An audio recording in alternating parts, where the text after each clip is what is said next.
राम राम बच्चों। तो हम बात कर रहे थे इतिहास ऑफ अकाउंट्स की। हमने 3 पार्ट ऑलरेडी देख लिए हैं। इतिहास के 3 पन्नों को हमने पलटकर ऑलरेडी देख लिया है। अब बात करते हैं चौथे पन्ने की।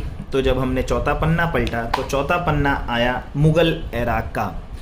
एज वी ऑल नो, अगर हम इतिहास की बात करेंगे और इंडिया की बात कर रहे हैं और अकाउंटिंग की बात कर रहे हैं तो मुगल्स भी इंडिया में कुछ सालों तक थे।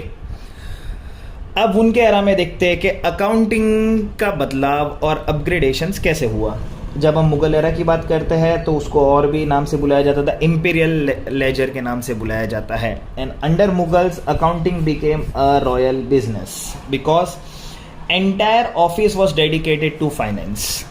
What Mughal did, they dedicated entire office to finance and appointed officers like Diwans, who was their finance minister, who managed revenue, Mustafi, the auditor general, who was auditing the books, and Kakuns, who the accountants or the account clerks, who wrote their records in Persian.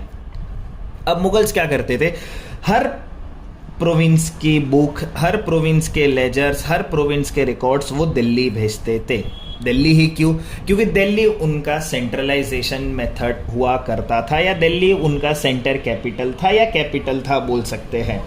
या जितने भी province उन्होंने capture किए थे उन्होंने दिल्ली को अपना centre बना के रखा था। अब सारे रिकॉर्ड्स वो दिल्ली क्यों भेजते थे? ताकि उनके रिकॉर्ड सिस्टमेटिकली वहाँ पे रिकॉर्ड होते रहे, वेरीफाई भी हो जाए, क्योंकि उनके फाइनेंस मिनिस्टर दिल्ली में बैठा करते थे, और साइन ऑफ भी कर दे आगे के प्रोसीडिंग्स के लिए और आगे के प्रोसेस चालू कर दे। तो ये था हमारा इतिहास का चौथा पन्ना, मुगल एरा। ऐसे ही हम और नई चीज़ें जानते रहेंगे इतिहास के बारे में कि अकाउंट्स कहाँ से शुरू हुआ था और कहाँ तक है, या कब तक जा रहा है, या आगे क्या होगा। तब तक के लिए बच्चों